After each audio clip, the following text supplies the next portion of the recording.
is going to be weird just because, like, I've never been on this before. Well, it'll be fun. Silas. How we all doing today?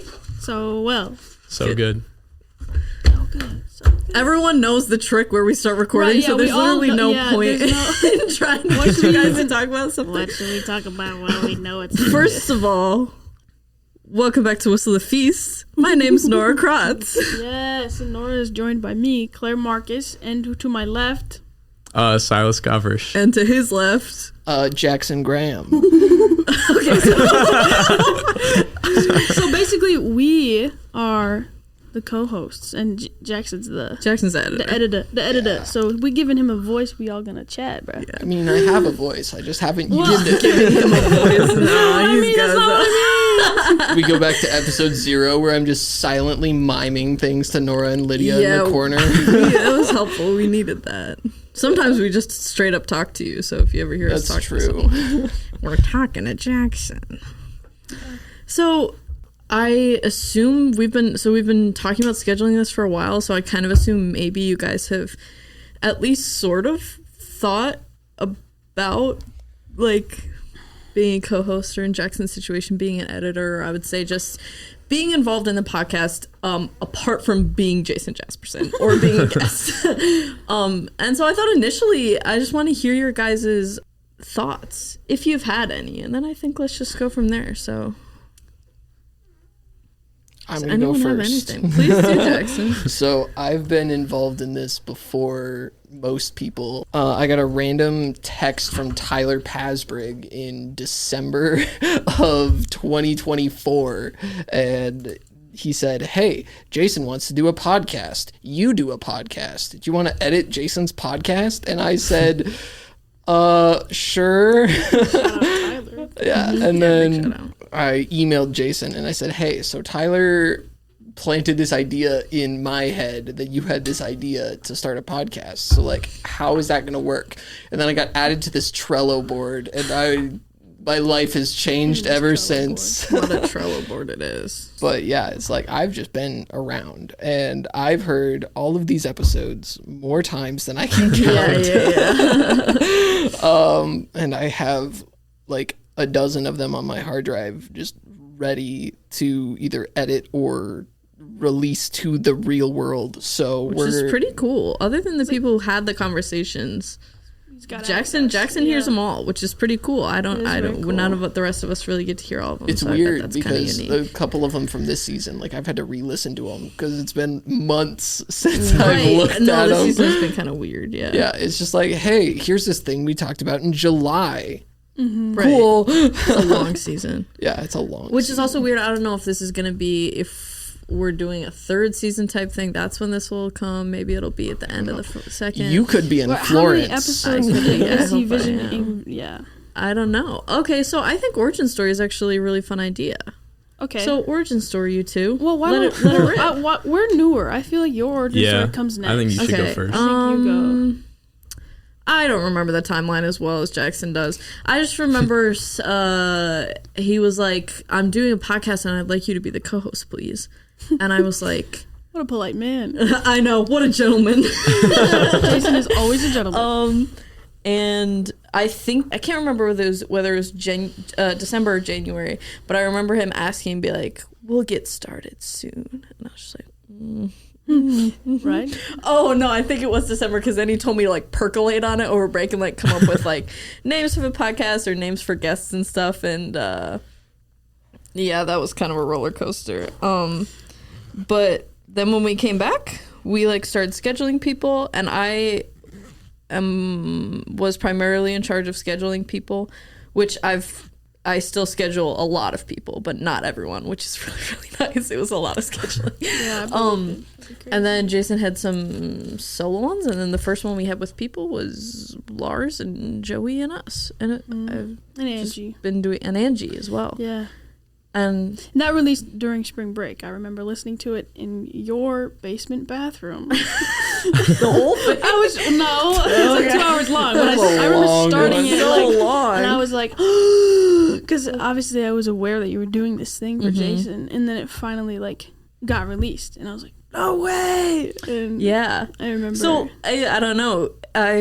I like having conversations with people. I like talking to people. And I talk pretty much incessantly at this point. Talk ad nauseum. Yeah. So you bother us all. Yeah, exactly. So I don't know. I've had a lot of fun. How about you guys? Well, I guess I started out my journey as a reader, obviously, and like it's Norah and it's Jaksyn who are Jaksyn.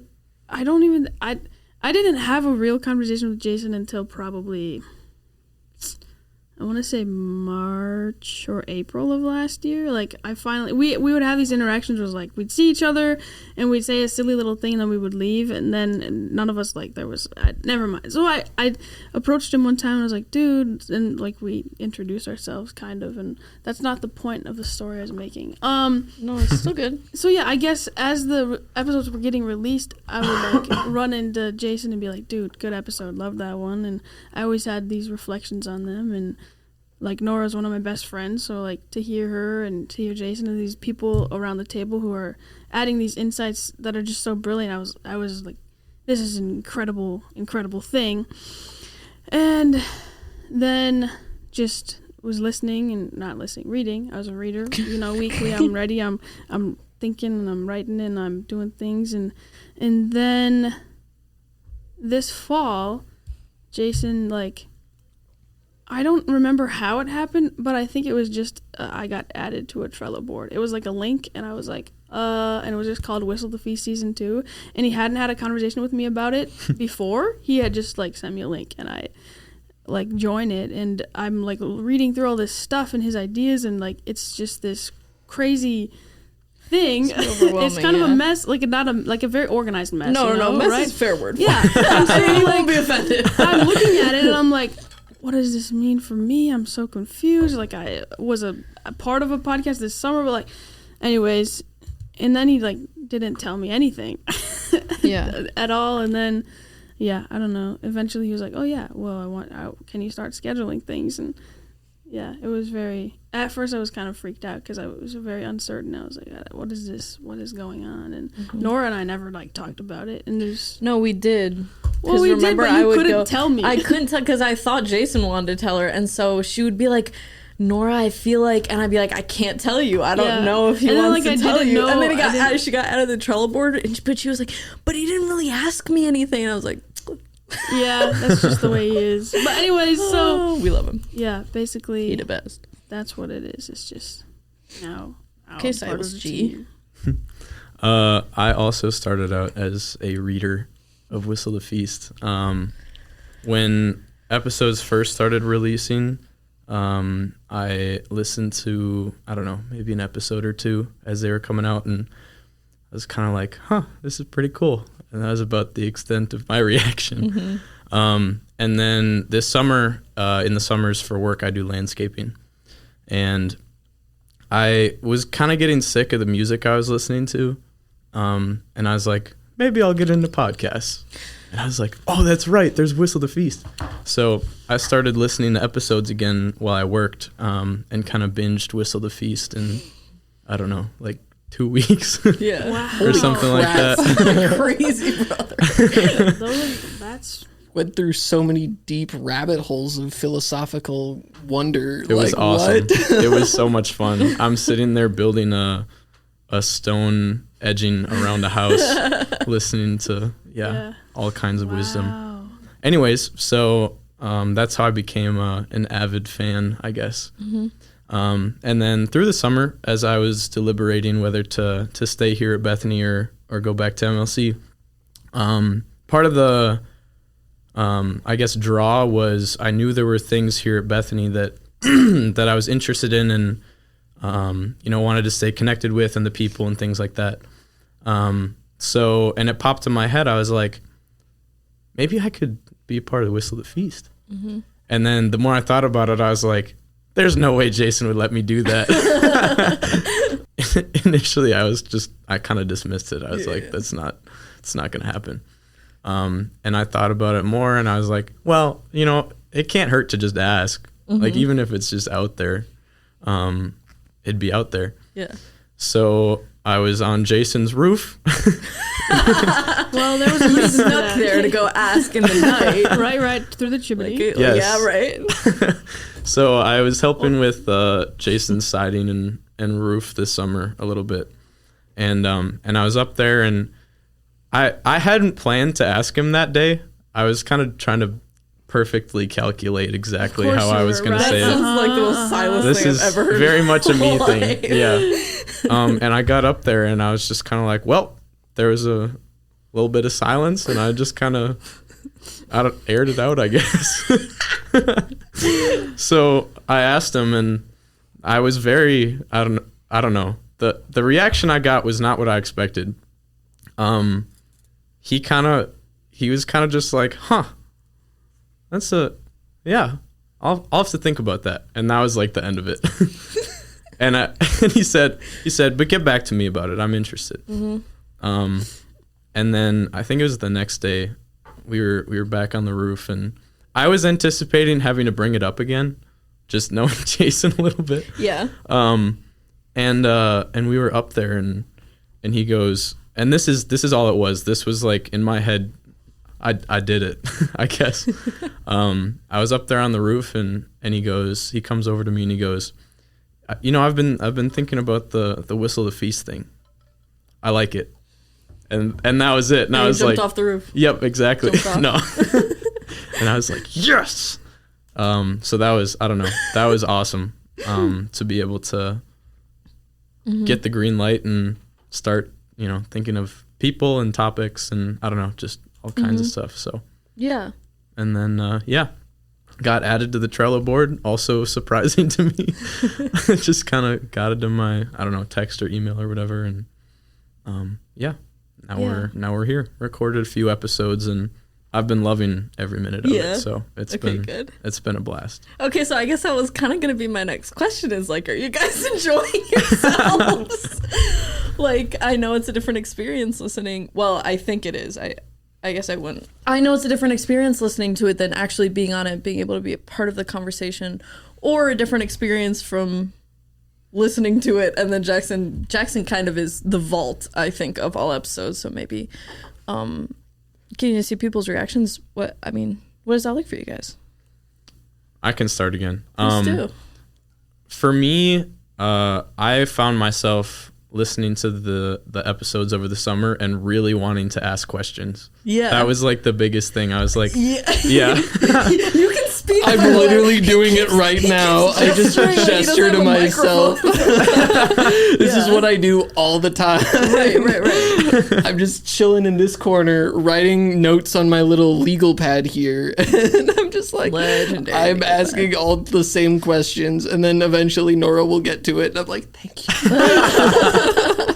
And it can be so frustrating too, because it's like I'm getting all this amazing wisdom and information and new insights, and it's like I can't react to it. Right, and that's like the thing about a conversational podcast, because you want to be in the conversation, like it. Anyways, and that's honestly probably the initial thing that really drew me to it. Yeah. And then now having recorded a few episodes, being able to actually ask the questions was so rewarding for me. Yeah.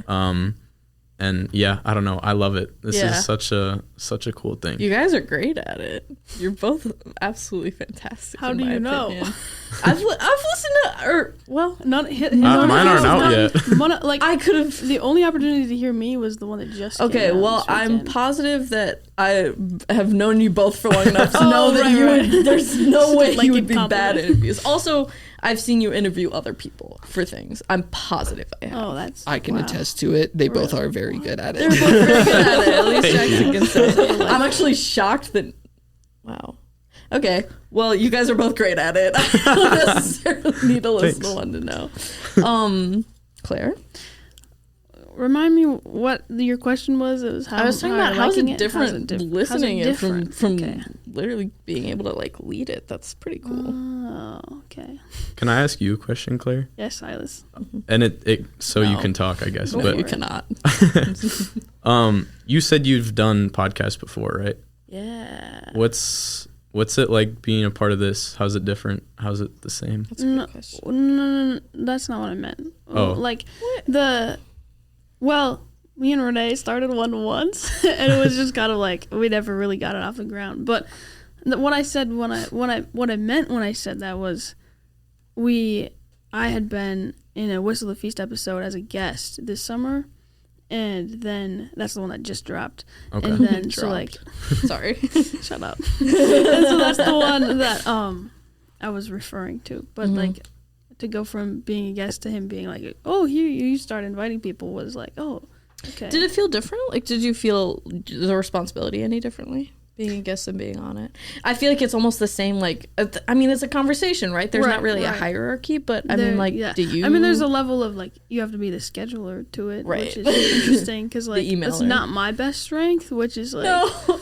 Like, yeah. So, like, Norah is very well suited for co-host position, because she's good at all of the, like, the time stuff, like, getting onto it, like, not the urgency, but kind of the... Got to figure this out. No, fair enough. We've been talking about sense of urgency a lot. That's a tangent. We'll get to that. I'm not as good as at that, and also, she's definitely better at asking questions than I am. My thing is, I don't like. We all definitely are bringing different things to the table, which I think is the beauty of him having more than one. What have you found your strengths are? Well, Jason recently told me the connection thing, like building a connection from one thing that gets said to another thing is a thing. I don't know. I completely agree. Me too. I think you both have a really striking ability to make people feel like comfortable. Yeah. Which is, I think, really, really important for an interview. I remember our first one with Angie, the first 2 episodes maybe, we had cameras as well. So we filmed it. We never obviously released any footage, but we had people the first couple of times who were just extremely already uncomfortable with the microphone, but even more so with a camera as well. Yeah. And so it was like startling to realize like, oh, I've got to make them feel comfortable enough to have a good conversation, and that can be kind of hard. And so I think both of you guys are good at putting people at ease in a conversation. Some of the least awkward people I've ever met in my life. What do you think? Sorry, this might change the subject a little bit. Oh, please. Okay. What subject? What impact do you think releasing the videos would have on the audience? I don't know. I think that'd be pretty sweet. You think you'd be into it? Yeah, because you get to watch like facial expression. I feel like you my get face to watch, mostly just looks dumb. Like, you get to watch Jaksyn Graham. I'm sorry. Jason Jaspersen, Jaksyn Graham. It's okay. Jaksyn Graham pointed himself. We met today. So. Wait, that's true. Jaksyn does a lot of gestures. You wouldn't really need to. I've never experienced Jaksyn in the room. I do crazy gestures when because I don't know. Nora's like all over the place. Which is shocking, I know. You can't tell from my voice, but I'm a very She's spinning on her chair person. right now. Yeah. Yeah, I don't know. We just kind of like stopped, and eventually that's going to be something Jason wants me to bring back. Oh, I'm sure. He's going to hide the camera. I'm sure have to be like over right, there. but then he's going to be like, worry about like figure out how to do reality, like consent, right? Okay, form. It's like consent. You're like, just so you know, we're filming you, but you don't know where the camera is. I feel like a camera. There's a pressure to perform when there's a camera, because then you know what you're looking like. I'm positive people are. You know that you like have to sit a certain way, and you have to like smile, and like personally when I'm in mid conversation I'm like thinking, and I probably look like maybe even a little angry, and it's not my best like so this face. I'd argue that's kind of the point like of the podcast. Yeah. Like that's kind of how like other podcasts. Does anybody listen to a podcast and watch the video at the same time? I've done it. I was gonna say I've done it a couple of times, but even then I don't like. Because I don't want to watch. Most of the time I'm not. Because I want to listen to podcasts. The point is driving. Yeah. Or like you don't want to watch a video. Like what's right. happening? It's like I'm watching this 2-hour-long video of a person sitting. Sorry. Anyways, Silas, you were saying something. Well, I just find myself like I'll listen to an episode, and then now that I'm on the Trello board, I can go in and look at the selfies afterwards, and that's like my only snapshot of visually what that episode looked like. And I don't know. I just think it'd be cool to. I think it'd be see. Cool. I think you both I think there's something to be said for like that visual element and what that would do for viewers, but also at the same time I completely like the episodes that we did film where we had people on.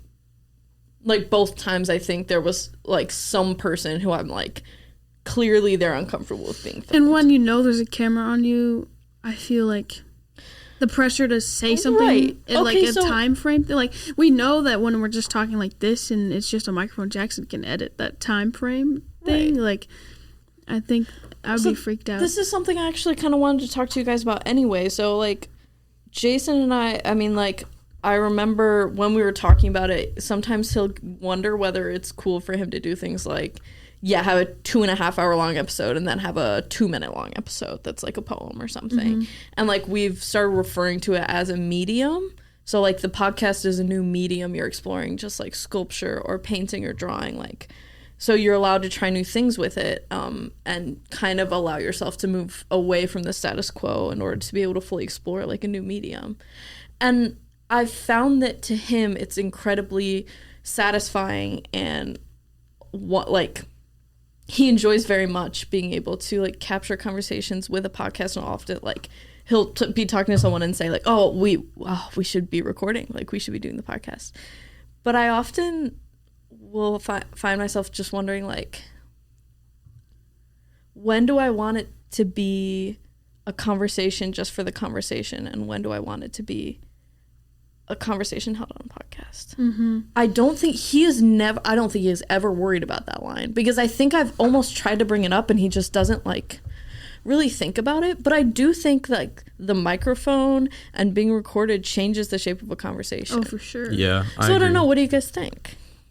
Well, to that point, there was one night where I wanted to talk to Jason, so I came at like, I don't know, 7:15. Talked for like 4 hours. Yeah, we left at 11, which was way longer than either of us wanted to be there. But, and afterwards I was like, why didn't I record that?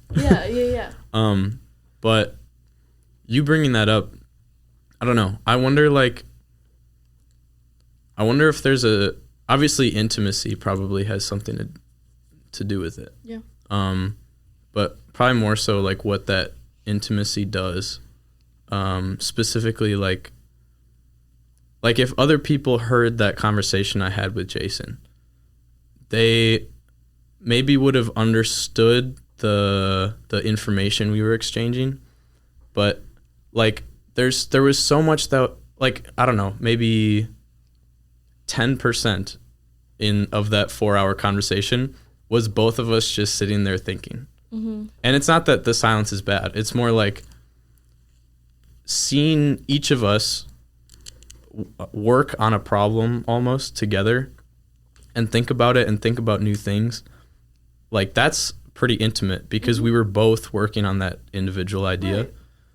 I don't know, like it's not that conversation wouldn't have helped people who heard it. Mm-hmm. I just think they wouldn't have really grasped the full grandeur, I guess, of what we were considering. Right, and that conversation was important to you because it was important to you. Like, the two of you needed to have, like, there's a level of expectation that comes into the podcast room of, like, like, we have to maintain, like, a flow, or, like, in a conversation just between a few people that isn't recorded, a lot of times you find yourself saying things that aren't correct, and like you kind of go back and you backtrack and you're like, wait, well, that's not what I meant. That's exactly what I was going to say. And so there's a lot of like, I think as a medium, I was really freaked out to be a part of this at first because I don't really trust what comes out of my mouth sometimes. Like,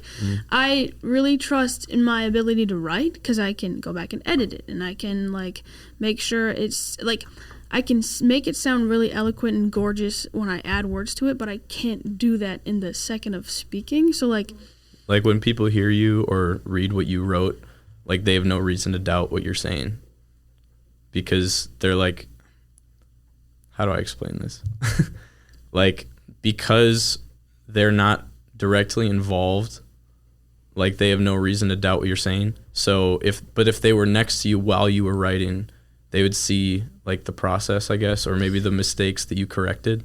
Kind of. Not really though. That's like I'm saying, like the conversation is something that gets recorded is something you have to practice. Maybe? No, I understand what you mean. I think when you put a microphone in front of someone, there is immediately, you might have to just give up.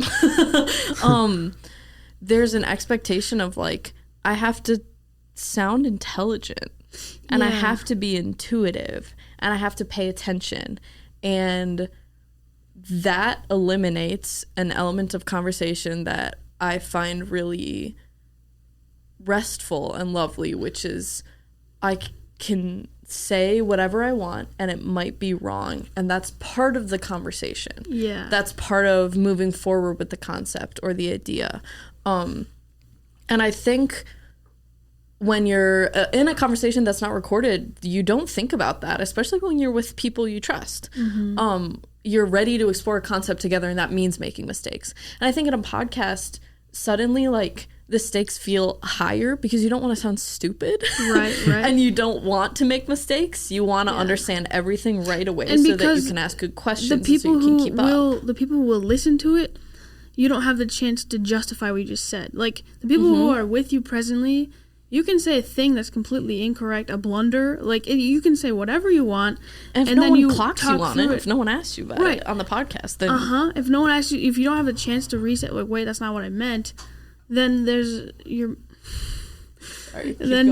this whole like aspect of like, well, hold on, we needed to dive into that, but that is not going to happen because the podcast has this momentum of moving forward too. So, yeah, I think maybe there's an elimination of like sitting and pondering because of the fact that there's a microphone in front of you. But also I think Jason really wants to stress that idea of like, well, we can be patient with each other in the room, and he's very big on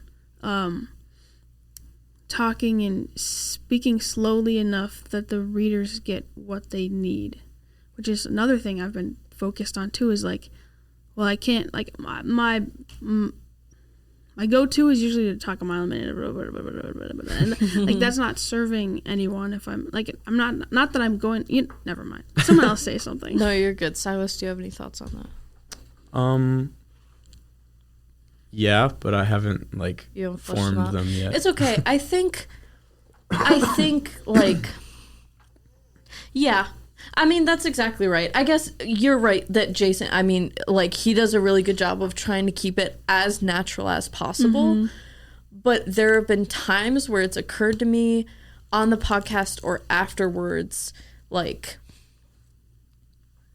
this is not made, I wouldn't say that it's made for entertainment, but a podcast is entertainment. So it almost feels like I don't know if gentrification is the right word, but it's like, oh my goodness, they're capitalizing on conversation. You know what I mean? Yeah, I understand. Like, if you look at it in a way that I don't think is correct to look at, it feels like, you know what I mean? Yeah, like we're trying. It's like we gotta not focus on the product and the performance. It's more so about the process, which is very much like sometimes we finish an episode and there's like this concluding conversation that happens. It's like, that was a great one, or we probably need to be better at that one. It is good to know how to improve. Yeah, definitely, because you want to give something of value to who's gonna encounter it.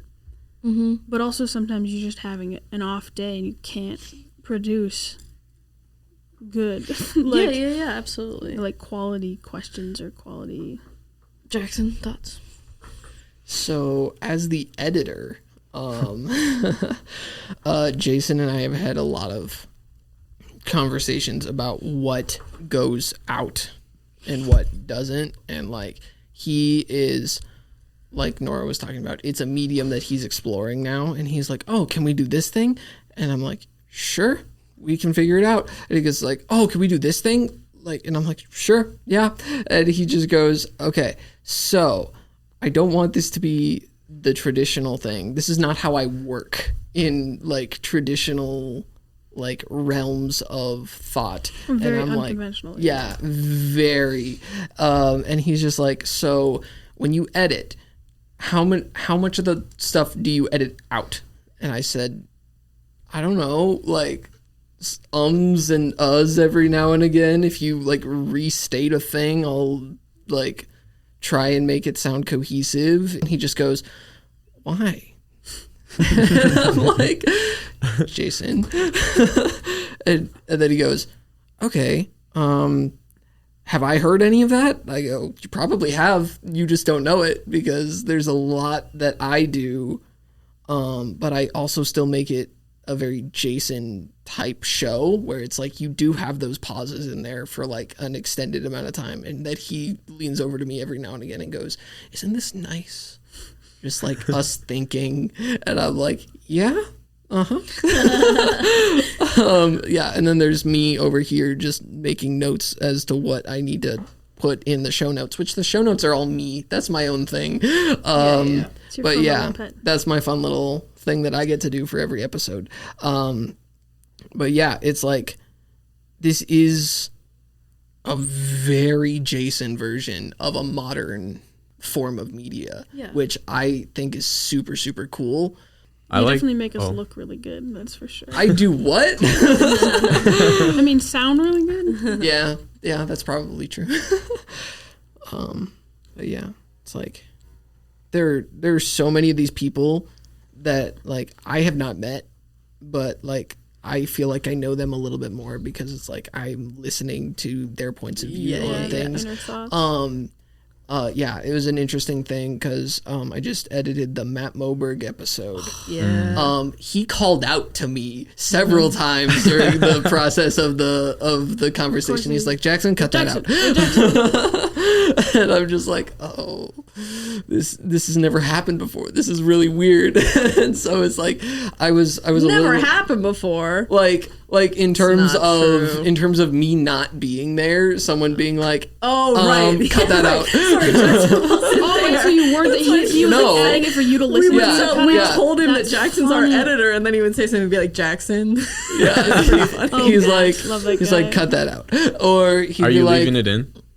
Some of them I did. They're so funny. I'll never forget that time that you made it sound like someone swore and they didn't. Oh, the bleep? That was so funny. I did that twice. Especially because it was like it was Alyssa in a drive thing, right? Yeah. The least likely person, like she would. They make she jokes didn't actually about swear unless anyone is curious. It's in the show notes. You can it's look it up. It's in the show notes. Everyone should be reading the show notes. Yeah, like I do put those things in there sometimes when they're like, put that sound effect in there. And I'm just like, okay, I have it, so let's do it. And then sometimes I'm just like, I really like the way they mimicked how it would sound, so I leave that part in there and then fade it into the actual thing.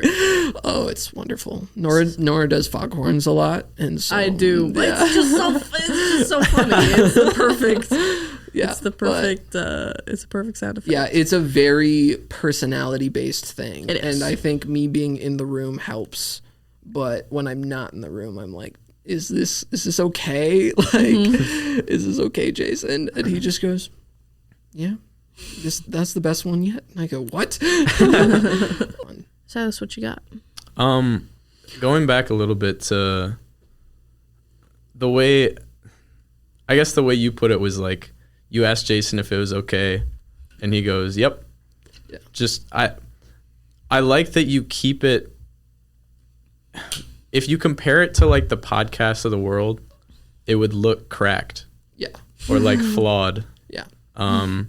But I think that lends to authenticity, vulnerability. It makes me think of, I learned this recently. I don't know. It's all over my Instagram pages, but it's a term called wabi-sabi. Have you guys heard of that before? You better tell us. Please let us know. I'm linking that. Interestingly, how it was introduced to me was through a Derrick Rose edit. If you know, you know. But essentially, it's a Eastern tradition that celebrates beauty in what's flawed, and I think that word is a really good representation of this podcast. Not because it's bad, but I think, like I was saying, like the authenticity part. The fact that we leave in telling Jaksyn to edit something out, or somebody coughing in the background, right, like or started mid-conversation. Yeah, exactly. I think that's, when you look at other podcasts out there, like they don't do that. Right. It's scripted. Most people have like a computer that they're reading off of, or that kind of thing, and kind of acting almost. Not all podcasts, but a lot of them that you see out there. And I don't know. I think it's kind of beautiful that we don't do that. Yeah, Claire's illustrating it beautifully by having the loudest chair. I'm so I'm not realizing it's me. My fault. It's all right, dearest. It's beautiful. Was that me? No, dear. Wait, what did you do? I thought. Never mind. It's I heard me. the chair again, but it sounded like Claire, it was over here this time. Definitely you. Oh, okay. It's Claire. It's Claire. Oh man. See, if we had video, we could have seen that. It's true. I've really been considering that idea too of like, when things break, that's what lets the light in. Idea of like, or like there has to almost be destruction to be restoration. Right. And like not in like a way that we're destroying things, but in the sense that like, well, it's just very in touch with the way life is. Like, yeah, absolutely. There are broken pieces and there are kind of ironed out pieces, and we want to remind ourselves that like that's what it is. We talk about it a lot in communication, actually, because in my like communication courses, because so like when we talk about communication, all communication is an attempt at manipulation. It sounds so goofy, but that's what it is. And it's also, we talk about a lot how like thankfully no one is immune to manipulation, and this is a really good thing. I think we talk about a lot. We talk about a lot compliancy. We talk about a lot. We talk about compliancy gaining and persuasion techniques and stuff. And when we're talking about it, it sounds very kind of like creepy, or like, why are you trying to persuade me of something? But Professor Klebig mostly like will always kind of like try to reiterate like the fact that we are able to be manipulated is not a bad thing. Bad things can happen, like, of course, like persuasion tactics and things like that are often used in horrible ways. But also, like, if we weren't able to be manipulated and therefore not able to communicate with each other, like, this is a terrible thing. So communication is just kind of like, I don't know, I've always thought about the same way that as a sinful person, God has made it so that I can be manipulated and changed by things externally, and that I can manipulate and change things, and that's simultaneously the best and worst thing about life. You know, that I can be changed, that I can change other things, because I'm horrible and broken. Right. And so is everything else. Do you think if we weren't capable of being manipulated, we wouldn't be capable of growth?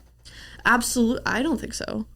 I mean, like, Jaksyn, you have to say words. You can't just nod. Yeah, Jaksyn's been nodding a lot. Body Once nod. again, hey, that's another. Lydia told me the other day that I'm great at nodding. That's Lydia, my sister. Yeah, that's another vote towards the video. Yeah, so it was our last using his whole torso. Yeah, it was our last exigence shoot, and she was there, and so that's a very Lydia-esque compliment. Yeah, anytime. Jaksyn, you're a good nodder. Yeah. That's probably the way she said it. Yeah. I think I actually asked that in our intro to mass. It's okay. It was either rhetorical traditions or intro to mass media, but I was like, what would happen if I wasn't able to be manipulated by the things around me? And it's just like, you wouldn't be... Seems pretty lonely. You wouldn't be a person. Yeah. Exactly. There's no... Not only is there no understanding, because I mean, just imagine a conversation with someone, like, to be changed by them is to understand them a little bit better and to understand yourself a little bit better. So I was like, we would all be so boring. It's right if we and talk like, about manipulation as something sinful, which sometimes we will talk about it that way in our communication classes. It sounds like the alternative. So no manipulation is perfection. And when I talked to him about it, he was like a U-curve. He was like, no, I don't think so. I think we would just be blank. I don't think there would be anything. Well, and then like think about the fact that so much of learning happens with babies who are watching their mothers. Like that's manipulation, isn't what it? What is that called? Mirror neurons? Yeah, mirroring and like all of that. Like if a baby didn't learn from its mother and father the way that it does, it would die. Like you have to be able to see a person eating and learn how to eat, you know? And like I think that one's a natural, but I agree. Well, no, I maybe not eat, but you know, like certain things. No, absolutely. Yeah. I completely agree. Okay, so like keeping on track with learning and being manipulated and changed by the environment you're in, I wanted to talk to you guys about your experience with yourself through being on the podcast, because being on the podcast has made me realize things about myself, and I'm sure that you guys have had a similar experience in a lot of ways, and some things are really good and some things are not that good, and it's been really interesting to just kind of explore it and figure stuff out. And so I know that can be kind of daunting, because I mean, I guess we could be talking about like insecurities and stuff, so I guess I'll just, when you're on a podcast with, so I was asked to be here by a professor, right? Mm-hmm. So like already Jason is my friend, a very good friend. He's also still in a position of authority over me. You know, he's a professor. And some of these podcasts, we don't have students, we'll only have professors. And so it's 2 or 3 professors and then you in a room. And it's like, my job is being a co-host and being an interviewer. And it would just be like, so startling to not only realize like what we were already talking about of I don't want to say something stupid, but also like I don't command that much attention or I don't garner that much respect, not unjustly. Like fair enough, I'm a student. But it was weird to try to like reconcile that with myself or my own confidence as an interviewer, and to be able to say like, these people, most of them or all of them are in a position of authority over me, and I can still feel comfortable sharing my ideas or trying to balance out like to keep the podcast table as a flat surface and not leaned in anyone's certain direction as far as hierarchy goes. Does that make sense? So I think that was a really big thing to realize. And I think I would always feel it. Like Jason always talks about coming out of the podcast feeling wonderful and like light and like he could do anything. And I always come out feeling absolutely exhausted. Just like gassed, like so tired. And we'll walk back and he'll be like talking about that. And I'm literally nonverbal because I'm just tired. And part of me wonders if it's just that like I always feel a little bit tired after really long like deep conversations, like talking to someone in depth about something for 2.5 hours wouldn't make anyone tired. But I think it's also that constant self gazing critically, not in a bad way, critical as in contemplative, or critical the way we talk about critical thinking, so problem solving. So I'm constantly monitoring myself to, I mean, it's like what we said before, am I being intelligent? Am I making sure everyone is heard? Am I holding my own? Am I making sure that I have a place at the table? You know what I mean? That kind of stuff. So I don't know. Have you guys experienced that? Also, I do want to know specifically, how do you guys feel after podcasts? You want to take it or you want to? Go ahead.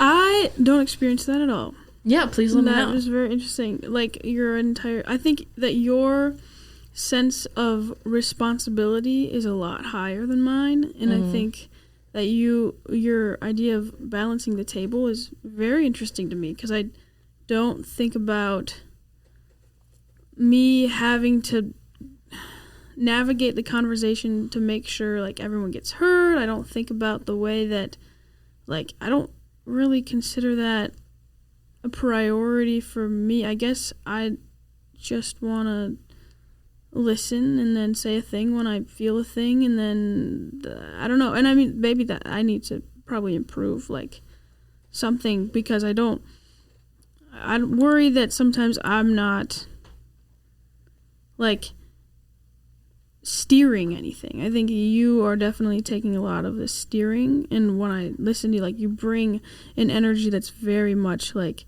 okay, well, let's get somewhere. And I think that I don't operate like that. And it's interesting to hear you talk about it, because for me it's just very like freeing to be present and for us all to be talking. And it's I wouldn't say I feel on top of the world the way that Jason probably does, and I also don't think definitely don't feel very, very tired. Usually I just kind of am considering like, oh, I missed a thing I could have said, or thinking about just like that kind of stuff. Yeah, I'm like, oh, well, could have probably improved here, or probably like this was a good connection, I'm glad I made that one, so on and so forth. But I don't really beat myself up about it, because it's just... And I don't think... And I'm not saying that you do. No, yeah, absolutely. And I also want to make sure, like, I have such a good time every time I'm on the podcast. I'm like, I don't feel really that nervous going up to it, but... I think your awareness is just a lot more than mine. Yeah. And... Sure. Yeah.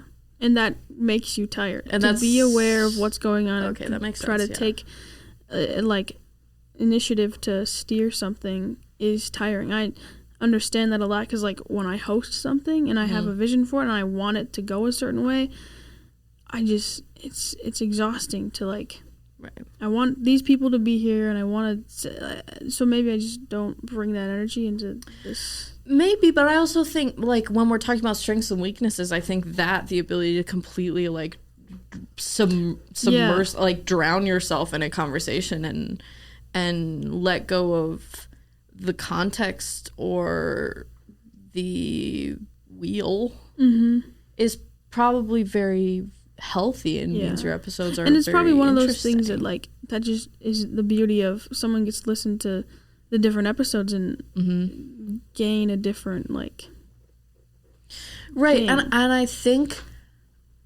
with all of us, I think when we're talking about co-hosting, it's Jason calls it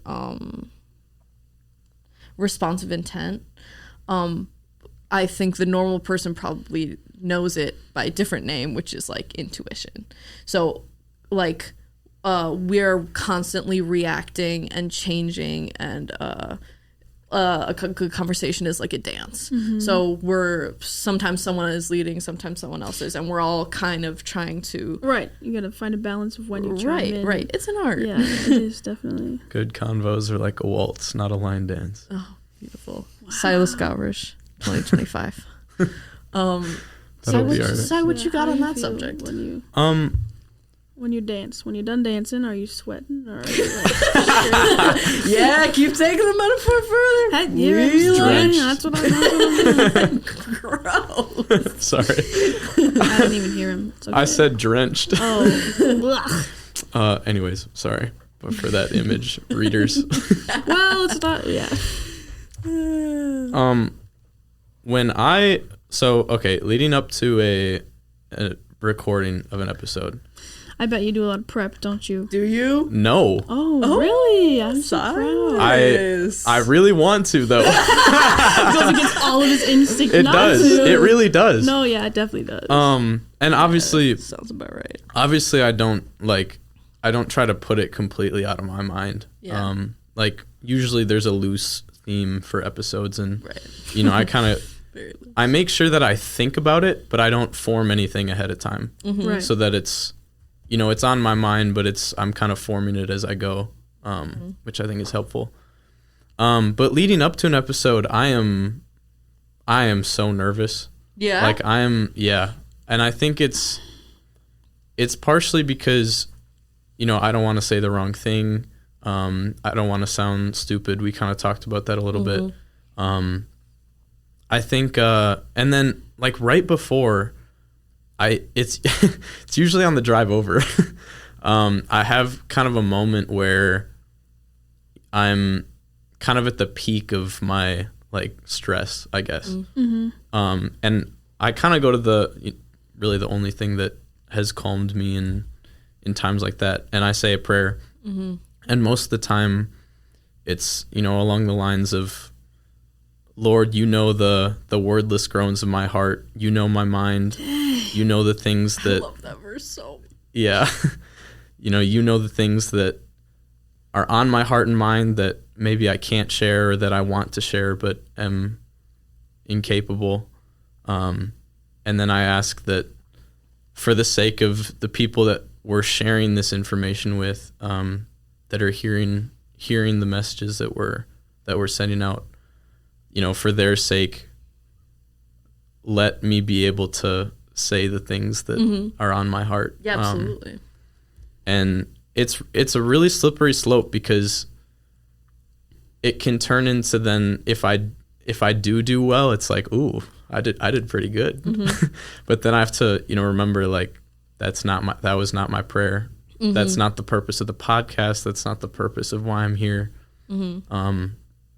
Yeah, I don't know. And then afterwards I do kind of fall into that trap occasionally. It's like, man, that went really well. Mm-hmm.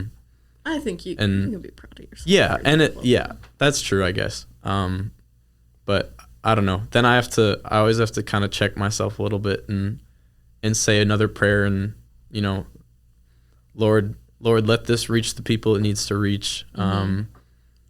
Let it enlighten them, draw them closer to you, and kind of, I don't know, leave it at that, I guess. Yeah, absolutely. What that manifests itself in is, I don't know, I guess looking forward to the next one, but not immediately being ready to do it again. Yeah. Okay, so you would say, do you feel more tired after?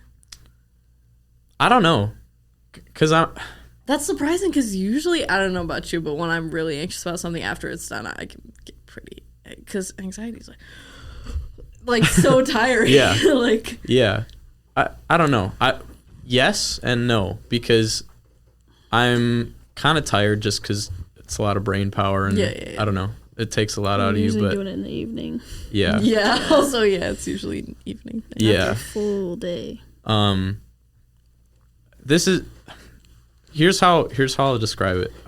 Jason's the only person I've told about this this idea, and it was in a different context, but I see that it applies here.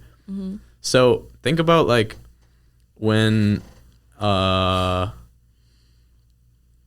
the concept is called tag. Mm-hmm. So imagine you're being like chased by a guy with a knife or something. I don't know. Oh my goodness. Yeah. Okay. Like you're terrified and you're running, and like it's dangerous, and you get out of there, and afterwards you're just stressed because like, oh my goodness, that was such a stressful thing, and I got out of there, and like you're exhausted after, because not only did you just run a long ways, but you mentally thought you were in a lot of danger, and you were, yeah. and all the physiological responses, and I don't know, you're just tired. Mm-hmm. I mean, I haven't had that situation happen to me, but I would imagine You guys know you're it makes tired sense. after getting chased with a knife. Yeah, and like it really takes it out of you. Yeah, I mean, I don't need to get into it too much, but just like physiology of the brain and how that works, like you're tired. Fight or flight. Mm-hmm. Yeah, fight or flight responses happen. Anyways, but imagine you're at recess on the playground, and you're playing tag, and whoever's it starts chasing you, and you're laughing and you're lighthearted, but you're doing the same amount of like physical exertion, but like the framing is different. Mm-hmm. Like you could run forever in that. You know what I'm saying? Like, I don't know, the mindset that you have while you're doing the exertion, I guess, like shapes what happens afterwards, I guess. That makes sense. So like how this applies, I guess, is like afterwards, yeah, I'm tired because I just quote unquote ran. Mm-hmm. But it was recess. But it was recess. knife. It wasn't knife. Yeah. What is knife? The guy with the knife. No. What is knife? Oh, what is like Like, got it. oh. If podcast is recess. Scary conversation. It doesn't really matter. I was just Yeah, genuinely well, curious. Yeah, like think You're about right. Picture makes Everyone's very own much knife sense. is probably Okay. different. yeah. I mean, I guess the knife is like you were arguing with somebody and had a really long conversation about something and it just did not end well. Right. Like you were talking past each other or you were trying, and I think specifically like if you were trying to understand the other person and they weren't listening to you and you were genuinely trying to share their stuff. Right. And like shoulder what they were trying to do and they didn't listen to you or they, not even that they didn't agree, but I don't know, I guess like that. And and you walk away from a conversation that, you know, probably lasted the same amount of time as a podcast episode. And you're just exhausted because you could not get anywhere and there was no mutual sharing of anything. There was no, I don't know. It was, I don't know if that makes sense, but right. knife versus recess.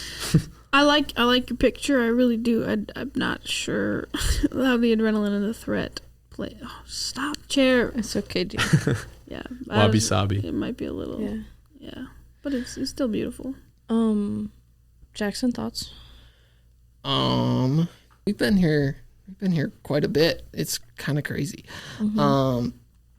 Like listening to your episode with Lauren was interesting for me because that was like He means Silas. Yeah. Sorry, Silas's episode with Lauren, which at this point has not come out, but will soon. That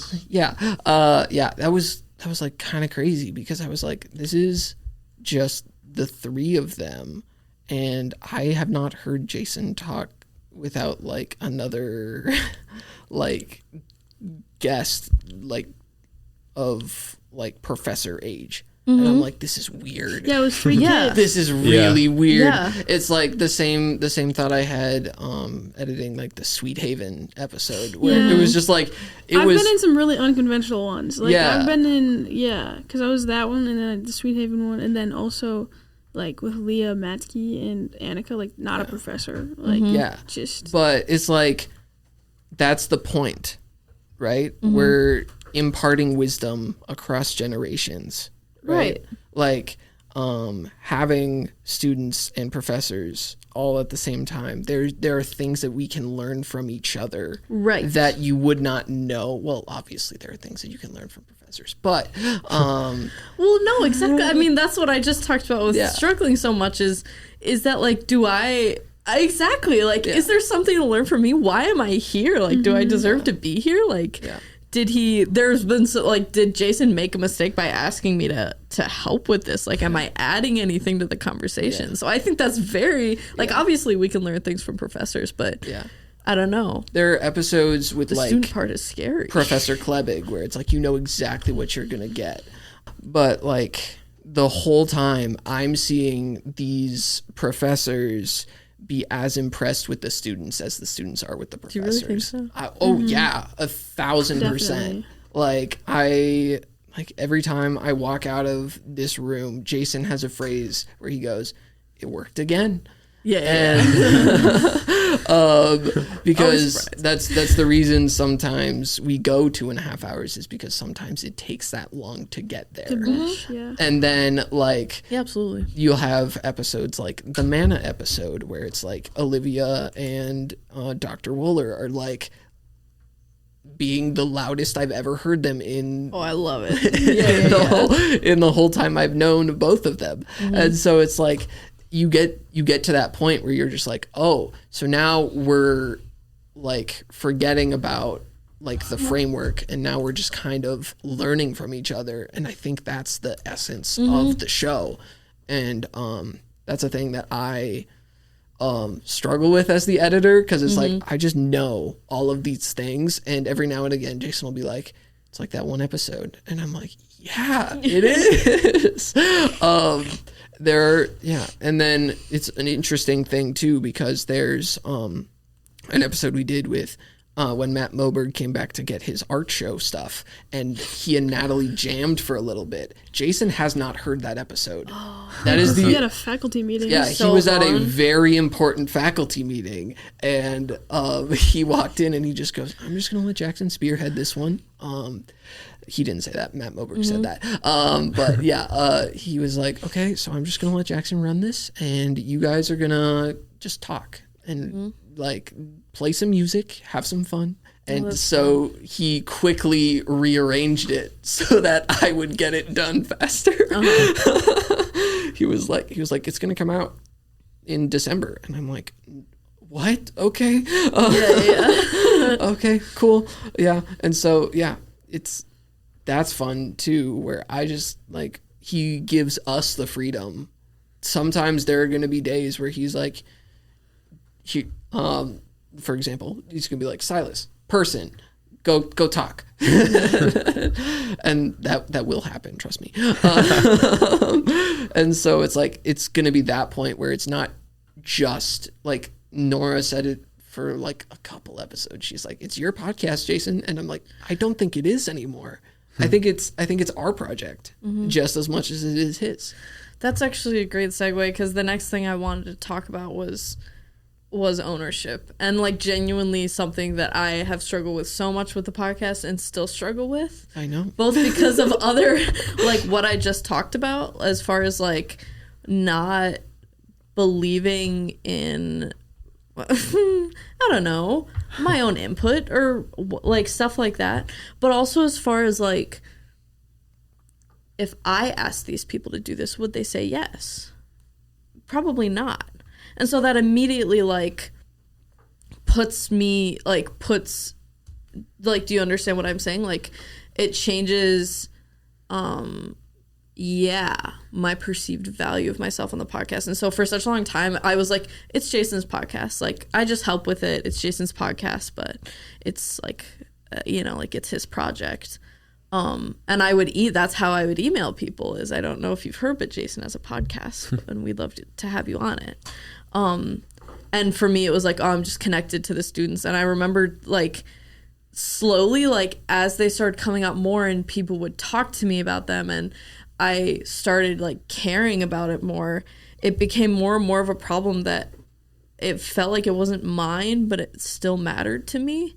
And so it was like, if this is going to matter to me, it has to be mine. And so I talked to him about it and was like, I just want to like, should I be taking more ownership in this? Like, I just asked him that because I knew, and we're going to have to talk about this too, I'm going to leave next semester. I'm going to go to Florence. I'm not going to do the podcast while I'm there. And so there was a lot of me. Well, okay. So not as much as I have been doing it. And so there was a lot of me that was like, I don't want to take ownership because I don't want to be sad when I can't do it anymore. And so it's a safety thing. Like, asking him and just being like, can I take ownership of this? And can I like put as much of myself into this as you have? And like, he was very encouraging of that. And I still don't think I'm great at it, but I mean, yeah, how was your journey with ownership then? I really like listening to Jason talk to people. Like, this is crazy. Like, he brings things out of people that I don't think anybody else can. Absolutely. Just because he will sit and think with you for a long time. And yeah, and so it's like about gosh, what episode was it? There was a specific one where I was like, okay, like, I feel like this is my work as well as his. I think it was the Faith Belt episode, because that was like the first one that I was not there for. And I was like, I have been trusted to take this conversation that I did not hear and make it sound cohesive to an audience. And I think going back to it, like, those episodes are some of my favorites. Like the Aaron Robinson episode. That one I have so many quotes from, and I'm just like, this guy, I really wish I could have met him. Yeah. But like He just did an episode with Richard Stokes, who is moving back to London next year, which is crazy. But it's also like, I've heard of this guy. You said that's Terry-esque. Yeah. I'm like, I've heard of this guy for so long, and I'm like, I want to meet him. But long side tangent aside, it was those like individual episodes where I'm just like, I've been given the freedom to make this something that is on brand with everything else that Jason does. And I think I have learned a lot about the Bethany community. I've learned a lot about myself throughout this project. I've learned that deadlines are a very important thing. And so it's like, Jason will send me a thing at like 8:00 in the morning and be like, hey, this person will be on campus today. Can you make something happen? And I said, we'll find out. I'm the yes man. So I'm just like, I will tell him there is always a way, unless like I know for a fact there's not. And so I'm like, yeah, I'll figure it out. We'll do something. And so, like that was the capstone episode from called Vision Exceeds Execution, which was when I like started like taking some creative liberty with titles, and which that's just something Jason says all the time. But yeah, like that episode, he told me maybe 30 minutes before they went in, he was like, can you prep a 5th mic so we can do a capstone episode? And I said, yeah, sure. And so I left my class and I booked it over here, and he was in here waiting, and he was like, you did not have to do this. And I go, but I'm here. I'm doing it. It's going to be a good one. And then an hour and a half later, he hands me my SD card, which is now his. And he just goes, liquid gold. And I'm like, oh my gosh, yes. And so, yeah. Long side tangent aside. Yeah. After season 1, for sure, I have ownership of this. Of this project. You two hooligans. I think my thing is like, I, as a viewer, always viewed it as yours and Jason's. Like from the beginning, it felt like, Nora's and Jason's together. Like Nora's and Jason's. So like I would come at you with all this energy and be like, dude, that was, and you'd be like, yeah, it's just Jason's. And I was like, no, but Norah, like, and so like I remember trying to reframe my excitement to be like, wait, I don't want to like, because I was an Ultra fan right away. I was like, these are two incredible people. They're like, Nora's so smart and so cool. And I was like, and so I definitely automatically was like, your thing together. And then I think that you never got to have an experience of being a fan. Like, obviously, because you just were in it. It's like,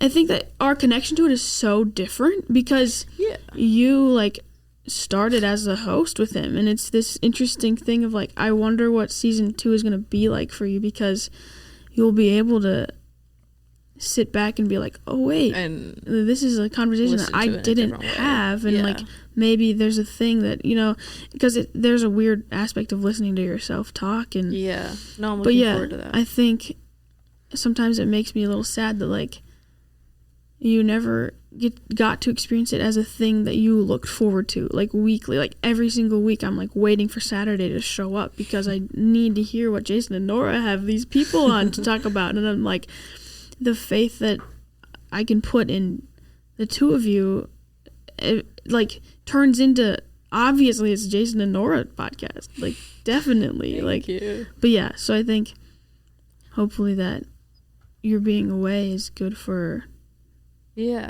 that's really interesting. I genuinely hadn't thought about it like that, but that makes so much sense. So how do you think you see ownership as being, I mean, you are a part of the project so now. I guess now it's like, well, I was trying to feed myself the script of what you always would say is like, it's Jason's podcast, it's Jason's podcast. So when he added me to it, when he added me to it, I was like, wait, what does this mean though? Like, it's his podcast. What am I, like, freaking out? Because, like, I didn't know what your thoughts were on me joining, and I didn't know my own. So it was very, like freaky. I was like, this thing that I value so much and you want me to touch it? Like, that's so scary. But the amount of exclamation points I sent Norah when I found out you were on it for the first time. Very excited. Yeah, I was just like, we got a Claire feature. Let's go. I played a big role in planning that one too, which is weird because like I told Norah, I was like, I think we should get Amanda on because like they're siblings, that'd be great. And I was like, and I want to be on with her. And so like I was very much manipulative and like driving that. And I think a big thing that I love is the recording. Like I love to think through the who would be good with them, who would like the planning of the people and the cohesion of the people, because when that's gold, you know that the episode's going to be gold. Yeah, you know? That's very true. So I think I love that side of it. So I came in kind of a little bit confused and very much, but now it feels like, well, we're both working hard to make this a thing that's something that can be engaged with, and so there's beauty in that. And I don't think about it. Right. I don't know. I don't think maybe no one owns it. Yeah. Like because we all simultaneously. And I think the fact that one of the main driving reasons why I was thinking about it so much is just because I'm not gonna be on it for a while. You know what I mean? So, I came up with a new nickname for you. For me? Silly G. That's Silly very G. close to a nickname I had in grade school, What actually. is it?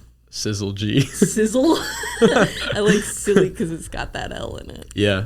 Silas, I wasn't silly? a huge fan of Sizzle G, but it made me think of it. Well, let's see what you think of silly. Go ahead, silly. We can play with it a little bit. All right, we'll mess around with it. All right. Going off of Claire's it belonging to nobody.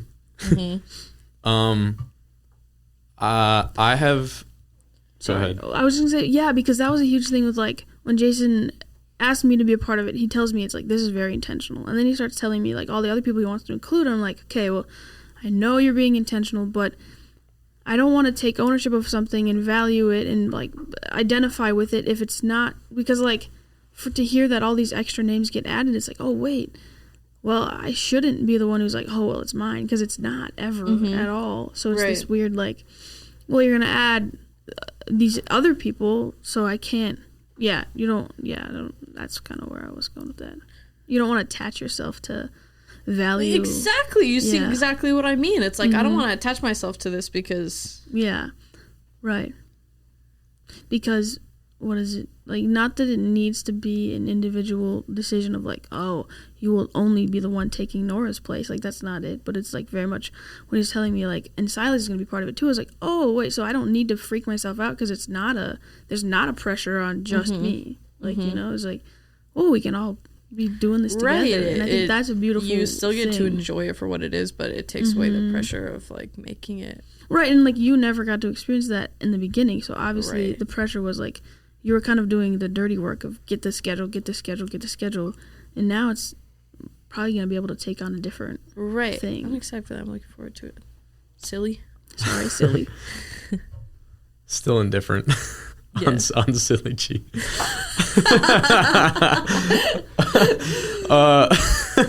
But I'm taking it a little bit of a different direction. Yeah, if that's okay. Sorry, I definitely. Let's do big bro. That's okay. Although I was in a similar boat when I got added to the Trello board. I was kind of like, you know, Jason and Jaksyn and Norah and Claire, they're all so great. Like I don't know if I belong here. I don't know if, you know, this is kind of like you guys are saying, like it has so much value to me that I don't know if I want to touch it. Like what you were saying. But then now being a part of it for a little while, and going back to it's nobody's, I guess. Like I don't know if we will ever know, like we've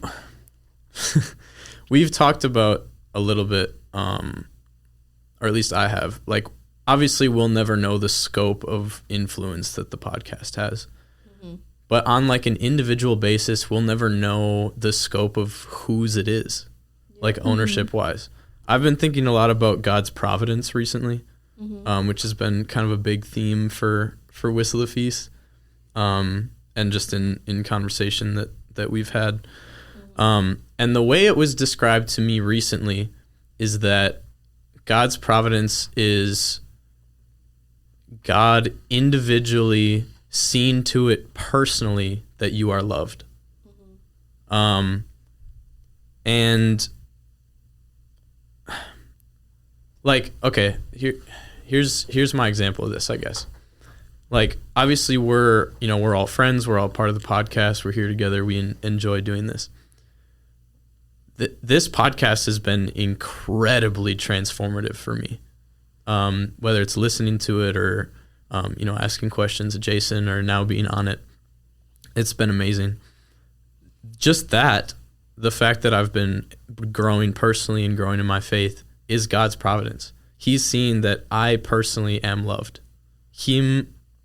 God the Father is looking at his dear child and showing him love. I think that's such a cool idea. But then I guess going back to my main point, like, I think that in a way shows ownership, that God is using the podcast to show his providence towards his child. And in my mind, because that shows ownership, we will never know who all owns it.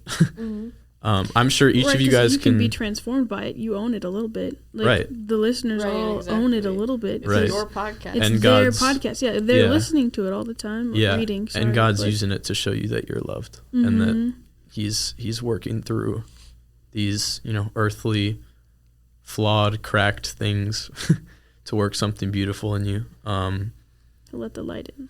Yeah, let the light in. That's beautiful, silly. It kind of makes me want to cry a little bit. I love it. Andy Overn talks a lot about once you've finished a thing, it's not yours anymore. And so, like, in this whole, 30-minute conversation we've been having about whose it is, like, what this show belongs to, I think it is the readers. I think that's the reason we do it. That's the reason we're still doing it. It's because we talk a lot about the unknown nature of influence on this show, like a lot. Yeah, I think anybody it influences owns a piece of it, if not the whole thing. Yeah, and I think that's something that we're going to start implementing a little bit more in season 2. This is a little teaser. We've started having the guests do the snacks during the week. Snack time. Which we'll get here. Snack time with Silly. We'll get here in the next week. Yeah. And so it's like there's little things that are going to make it more tied into the content of the episode and like who the people we have on are, and I think that's going to help explore that a little bit more for readers and things like that too. In the Trello board, Jason calls it so we have a library of voices that the readers are comfortable with, and it's just so beautiful, like library of voices. Wow. Especially when it's like you have people like Lydia, your sister Lydia, and Terry Schultz, and most recently Aaron Wakeman of Friends Network. Like, we have people who keep coming back to the show and being on it multiple times. And so it's like we are kind of reacquainting them to their voices a little bit more too, which I think is kind of a really cool thing, that we can have those like little recurring moments throughout the seasons. But like at the end of the day, it's like life goes on. We all got to go places.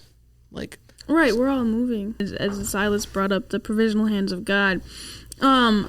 Also the provisional hands of God, because recently, and as the readers cannot see, I have dislocated my shoulder. And if we had the video format, they would know. But elite segue. So I dislocated my shoulder and was in the ER a couple nights ago, and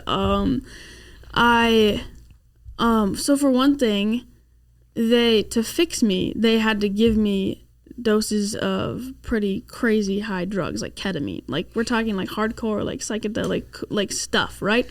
And they're giving me this drug that's like ketamine is psychedelic. I think it is. Are you on it right now? It's in the same realm. Anyways, okay. No, I believe it. I don't know anything about ketamine. Just genuinely curious. From my expert experience. From my experience. So they give me this ketamine to put my shoulder back in place. It's called a reduction. So they have to sedate me. So they do that with the ketamine and another drug because there's side effects or whatever. Anyways, so I get this shoulder fixed and I'm like coming back to, and I was gone. I was like on a roller coaster, and me and the doctor, we were gone, and I'm coming back into like you reality. And the doctor? The doctor was like you were actually hang on. No. You were actually on a roller coaster, or like you keep saying I was on a roller coaster. I'm like, I thought it was a metaphor, but were you actually yeah. No. What were you dreaming about? I was in a hospital bed while they're fixing my arm, and at a certain point, the doctor's the only voice next to me that I can hear when I'm starting this high, essentially. So that's what comes with me when I'm on the trip. I think the doctor. That's beautiful. Yeah, him and me are like on a roller coaster. Doctor, name drop. Don't be shy. I don't think I can. His name is Paul. Paul. No, that's all I need. We just need Dr. Paul. Dr. Paul. So him and me, Claire and Dr. Paul, are on a roller coaster. Ketamine roller coaster. Sometimes it feels like a little bit like a lazy river. At some points, it's kind of like white. No one else is around us. Mind you, there's 8 people in the hospital room. No one is with us on the roller coaster. He was there. Him and nurses are like having a great time. And I don't know if I'm talking throughout this period. And anyways, so I'm coming back to, and I probably was. Yeah. I'm coming back to, and the 2 people faces that I could see, I'm telling them that they're like saints. I'm telling them I love them. I'm telling them that vocationally they are God's hands healing me. I'm literally like telling them. Oh my days. Yeah, it was That's awesome. So I'm telling them that like they're God's hands serving me, and I'm talking about my email. I'm telling them like I'm gonna write about all this. I'm like Dr. Paul. I'm so excited that I got to experience a ketamine high because now I can write about it. So I'm like telling them all this stuff. We need Dr. Paul on Whistle the Feast. Yeah, we need Dr. Paul. Dude, it breaks confidentiality. I can't. Anyways, so it's so unfortunate. We can mask his voice. So yeah, I'm getting Dr. P. And black out his face on the video. And black out his face on the video.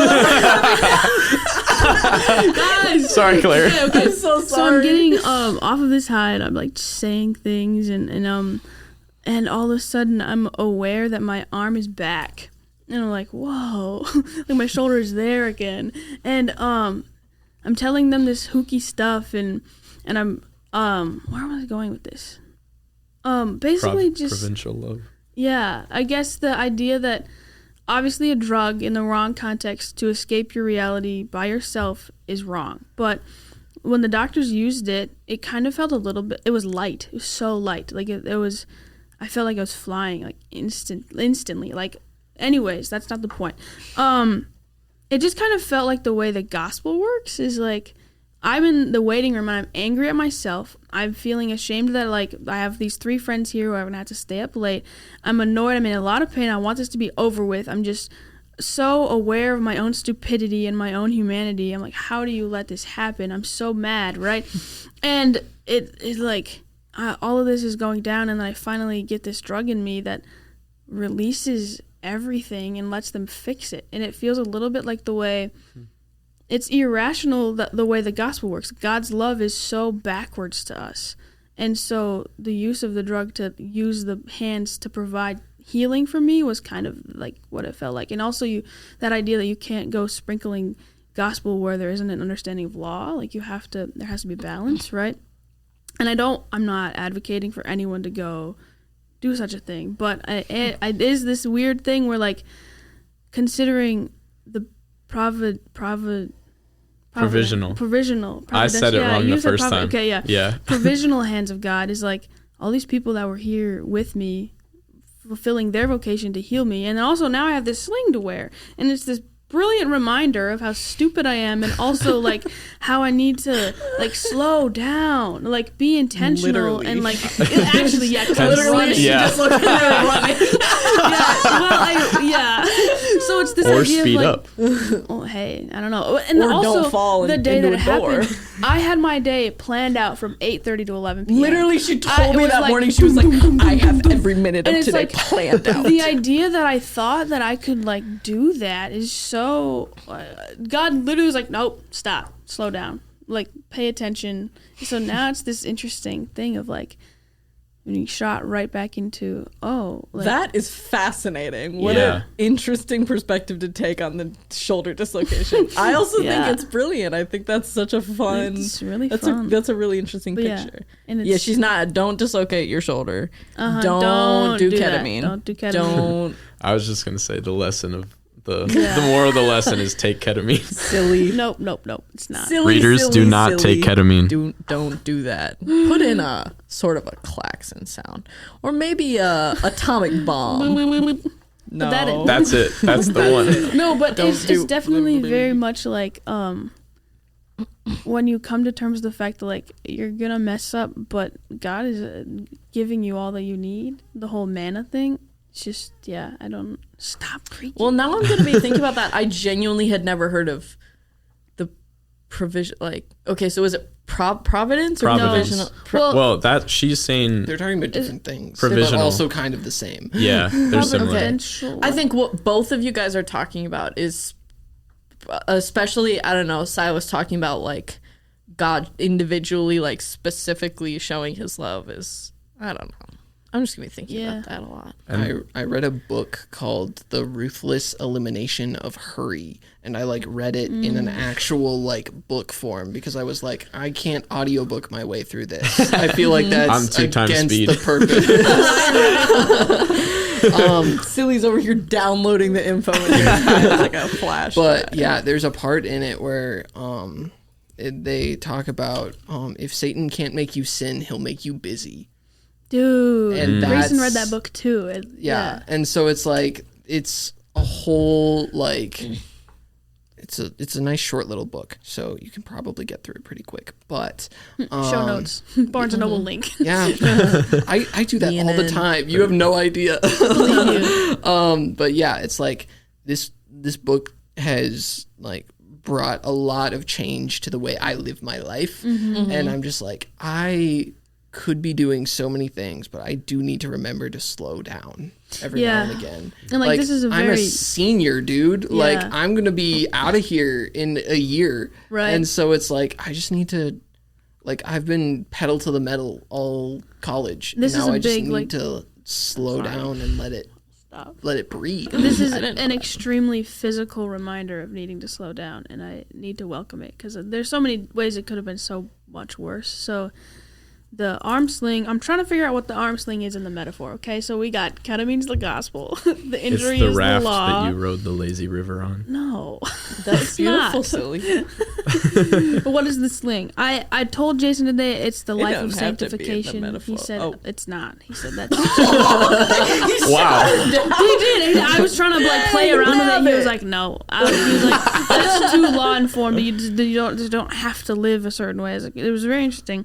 And my Right, thought and was you like, do have to make sure it's not. What's it called when Martin Luther was beating himself with a stick, whatnot? yeah. So, You're thinking of Legalism. salvation. That's not right. Oh, No, I don't know. There's a name for it. Legalism? It doesn't really it matter. starts with the. Never mind. No. I actually really want to know now. I don't know what it starts with. I thought it was a T, but I don't. Legalism? Definitely wrong. ChatGPT. What? No, I'm just kidding. What's I'm leaving all of this in. lick? I Okay. don't know that. What am I? Maybe it's my vocation. Maybe it's the cross to bear. Like you're. Flagellation. Oh yeah. But it's not that. That flagellation. No. sounds very. Never mind. I'm trying to decide. very close to flatulence. No, flag. Flagell- Flagellation. Thank you. Flagellation. Jackson's got I got Jackson, you. put it in This- the notes. This is my job, bro. But I'm trying to figure out if the sling is my vocation or like my life of. Right, it's hard also because this sling feels like a negative thing. Yeah, but it's also I kind of like- like there's a. But if There's, the like- injury is like but like the law, but the reason you wear the sling is because it got healed and you can't destroy it. I like the cross. Okay, I think I like the vocation too. It's like this evident life or like thing I have to bear because I am saved. Like the gospel gives you the freedom to have a vocation, right? And like your cross to bear. So I think like even when I have to take the brace off, I need to hold my arm here. So it's a very visible like thing. Anyway, let's stop talking about He didn't shoot that down, did he? No, I haven't played that one for to him. He didn't like Life of Sanctification. And you said, well, it's my vocation. I'll take it back now. to the drawing Yeah. board. I figured that one out. I hope y'all know this is why he picked you to be co-host of the show, is because y'all say things like that. And I'm just chilling. I'm like, I can never put those words together if I try. You have. You could. You have today.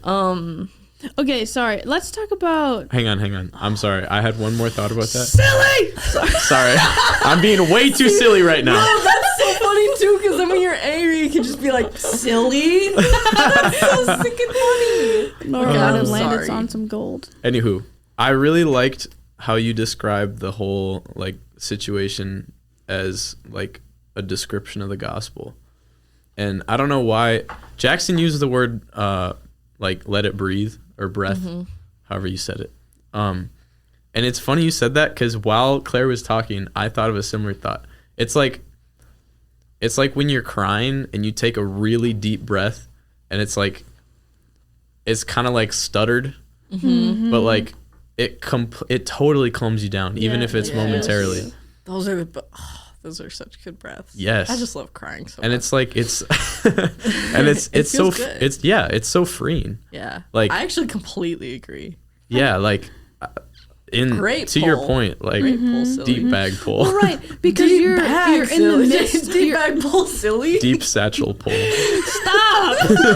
You're in the midst of your humanity, and you're partaking in this like painful thing, and then all of a sudden that breath like can fill you with the feeling. Oh, now you become aware of it, light, and it's peaceful, and it's freedom, and it's beauty. But there has to be the crying to understand the goodness of the breath. Which is also a key point. Is like you can't just go showing toxic empathy, and you can't just be loving everybody. Like you have to love everybody, but you know, like you can't. All of the things you can't just be only spreading gospel, because only spreading gospel spreads a message of innocence, and we're not only innocent. Yeah, Jason put me onto a talk. He sent it to me a while back. The title was Gritty Hope. Yes! Gritty. Me too! So good! All right. Nora is currently hitting the gritty. And if we had video, they would know. I said if we had video, they would know. That was incredible. How'd you do that in a chair? My goodness.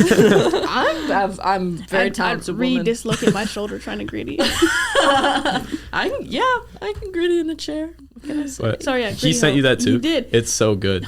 Incredible. Okay, put that in the show notes. I got Gritty it. Hope. Oh, I'm already on top of this. Okay. But yeah, just like talk about it, or? a little bit. I don't know how much time we have, but just you have until we're done. Beautiful. Okay.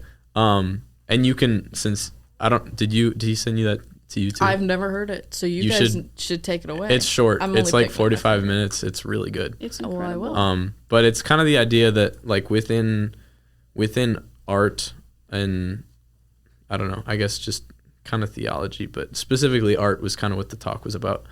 That there's a lot of art out there that kind of displays hope in a face value manner. Like, this is hope. Surface level. Yeah, surface level. And it turns out to be kind of false because it's not like reality.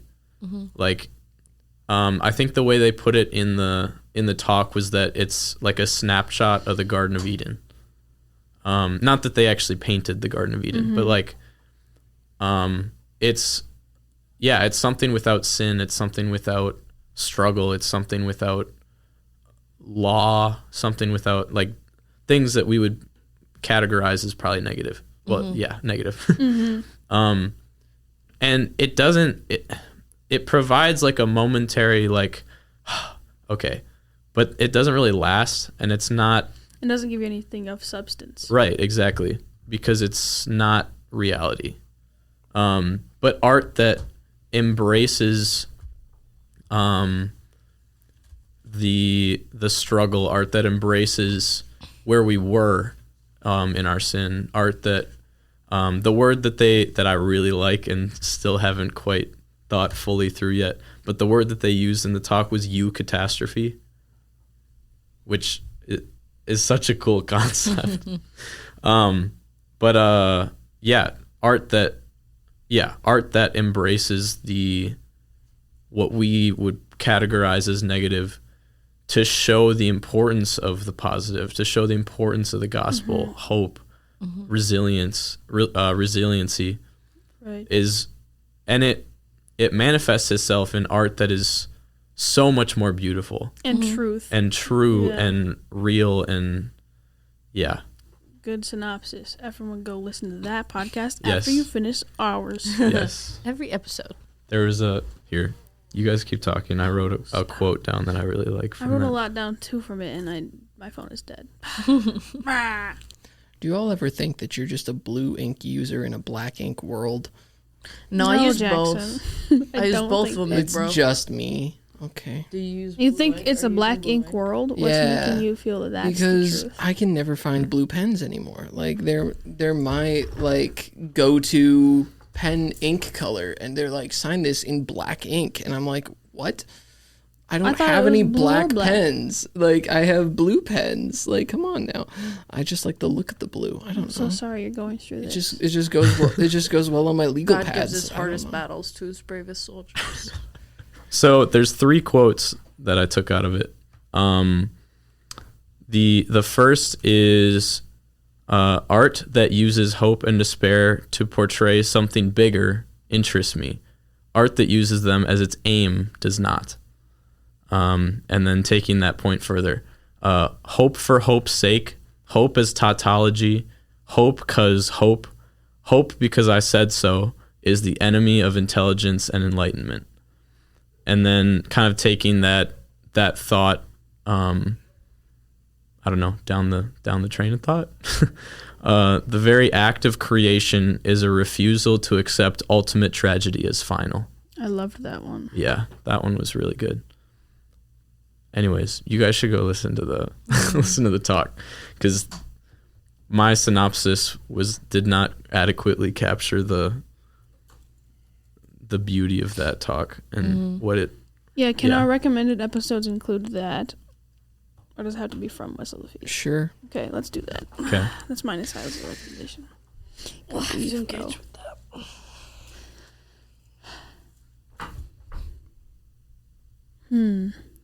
We were gonna move on, Nora. You were gonna move on to something, and then I stopped us to talk to Claire about the deep breath thing. Yeah. What were you gonna move on to? I have no idea. So it doesn't really And that's matter. okay. We Yeah, just keep that's all right. flowing. We just keep rolling. To take a page out of Jason's book, what have y'all been thinking about recently? What's been on your mind? Dude, I think I just told you guys. I suppose. been That's my kind of first the scrape. only thing that's been in my head is the ketamine gospel thing. Stop referring to it like that. I'm sorry. It's not what I mean. Jason's going to Ketamine ask me gospel tomorrow metaphor. morning in art history how this episode went, and I'm going to say ketamine roller coaster, and he's going to have no idea. No, what he'll that know. And he'll love it. He'll love that you But said he that. will love it. The theology of ketamine? No. Grayson, no, nor. Why did I? I'm so sorry if everyone just... got, You just call me Grayson. I did. If everyone just heard a big thump in your ear, it's because I hit the microphone when I was spinning in my chair. Like a little kid. Yeah, what have y'all been thinking about? Oh, I have a question. Never mind. I thought of a question. Okay. Can I ask my question? Ask the question. Okay, this might sound like I don't know the right word. Do you think it this sounds stupid to word, but let's play with it, okay? Do you think it adds to the experience or makes it a little bit harder that we are friends?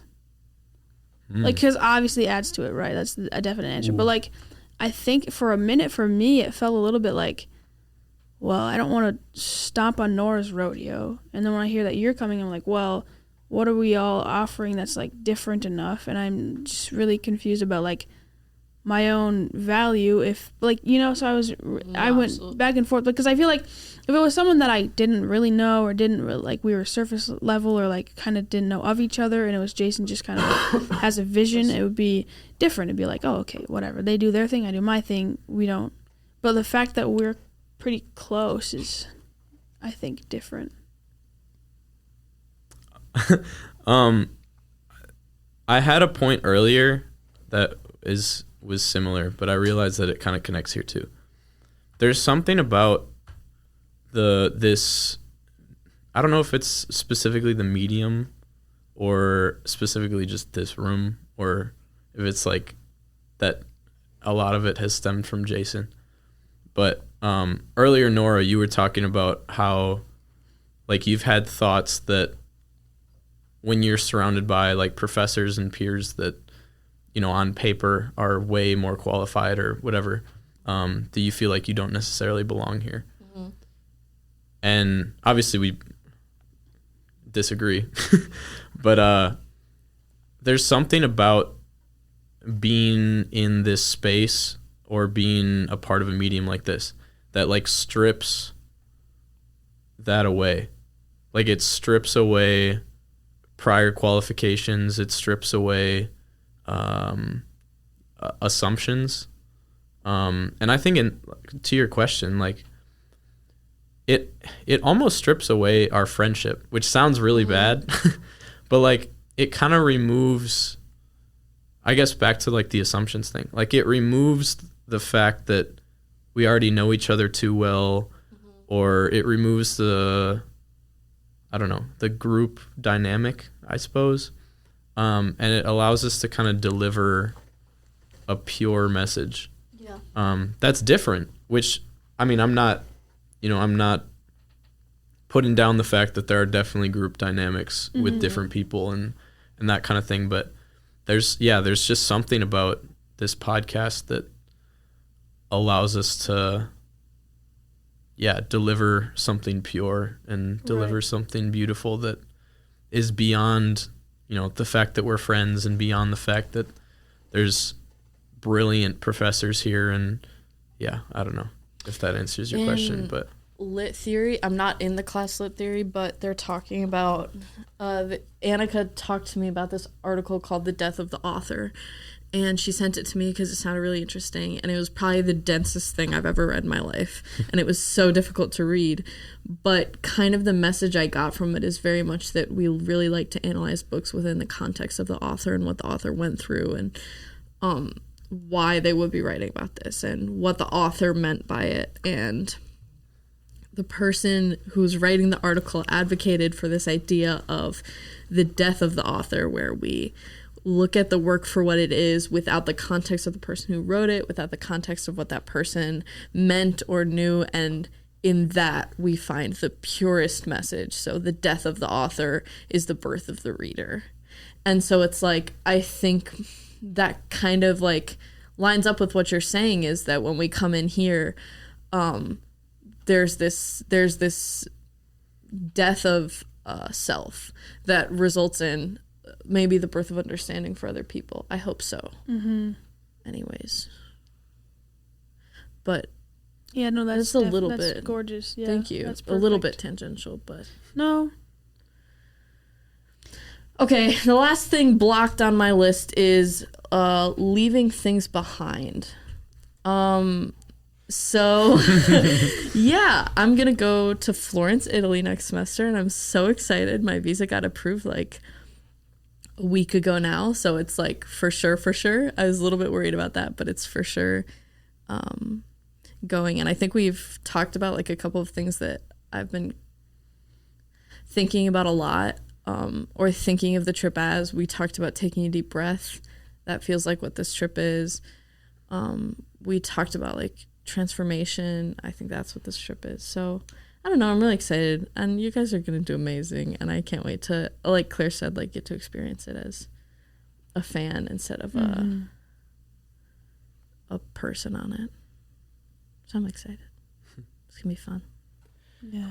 Jackson's leaving soon. Jason said we're getting an episode from Florence over spring break. I sure hope so. I think that sounds insane because he's coming. Yeah, he's like, we're just gonna like walk the streets of Florence and just talk about things. And awesome. I'm like, that's gonna be the first ever on location Whistle the Feast, and that's Florence, gonna be crazy. Italy? Part of me thinks he's gonna try and do one in Thailand when he goes over Christmas break. Probably. And then I'm just gonna get a file on like Christmas Eve. He's just like, Jaksyn, we did it. Yeah. But yeah, like I think there's like we're crossing countries now. Like we're going crazy. International, baby. Like, what are you like hoping to get out of Florence? I don't know. Nothing at this point. Are you like expecting that to be revealed to you after you're back? Yeah, I think I'm just going to go. I think that's a good approach. And I think that I am going to be absolutely overwhelmed with gratitude for what God is going to bless me with there. Like, I have full confidence in that. So I guess in the vein of leaving things behind, I don't want to like... So part of me is leaving this behind. Jaksyn is going to graduate soon. Silas already left something behind. Silas doesn't go to Bethany, and he did for a little bit. That's how he met all of us. And I guess I can't think of a specific situation for you, but I guess life is a just thing after thing of leaving something behind and moving on to something else. And I don't know if it makes sense to end the episode talking about this, but I'm just curious about, I don't know. Can I talk about it? Yeah, of course. Of course. No, I don't. I brought it up just so that I could talk about it. And then I just didn't know. We've kind of been going in like a little order around the circles. So like I'm just breaking the flow, but we're fine. The last time I made a 4-year plan, I moved to Minnesota the year after. I grew up in a town called Minot, North Dakota, which is the bottom right corner of the R in North America on any global map ever. That's cool. Which is a crazy thing. A cool church. Yeah. Okay, so 4-year plan, 7th grader, right? So Jaksyn is what, 13 years old? Yeah. Okay. The last time I made a 4-year plan, well, my sister is a year older than I am, and so she was doing it, so I also did it. But yeah, the last time I made a 4-year plan, I moved the next year. So then I was like, okay, I can't plan anything anymore. You had an existential life crisis? I've had many. That's so shocking. I've had many existential crises. But we don't have to talk about that right now. But yeah, it's like I panicked. I was like, okay, so this was how it was gonna be, and like I start like next time I made a 4-year plan, my freshman year at Bethany. And so I came into Bethany as a communication major. Represent. I am now a media arts theater double major with a comm minor. So a lot has changed in the span of 4 years, in more ways than one. I'm graduating in 4.5 years because I made my decisions a little bit later, but it's okay. My bank account will suffer, but we're fine. We're chilling. But yeah, it's like planning, like trying to think you have a sense of control is a very difficult road to walk. Because I started saying it a lot more recently. It's like I make plans and God laughs in my face. And he's just like, you'll know when you need to know. I had this whole audition planned for my senior theater physics, and then I had to rework it 2 days before we auditioned. And it went great because I wasn't like super hyper stressed about it because I've been prepping it for months, and I was just like, I'm living in the moment right now. And so it's like being a senior is kind of a similar thing to that. It's like, yes, I'm leaving a thing behind, but I've had all these incredible people above me that I've looked up to for years. Like I have to do a capstone project, and I always thought that was a million light years away. I'm just like, I don't need to worry about that right now. And now it's like, I start next month. So like your class is such a good media arts class that those capstone shows are going to be insane. The spring one is going to have 10. Mine is going to be me, that's right. Lauren, Still. and Jaden Kirko. Jaden's graduating. Jaden's graduating early, and then Lauren and I are graduating late. Yeah, okay, that makes sense. Interesting. Yeah, that makes sense. So, it's next December. I thought it was coming up. Okay. Yeah, I graduate in a Fretting, little bit. bro. Another phrase I've been using is "y'all can't get rid of me." But yeah, it's like leaving things behind is hard, but it's also like I'm a December graduate. I'm just gonna like leave. Yep. And so it's like sign your diploma before you even take your last exam. Yeah, I feel like I will want to come back to Bethany more than I wanted to go back to my high school. I sure hope so. And so it's like that's a different thing too. It's like, yes, we're leaving something behind, but it's only a part of it that we're leaving behind, right?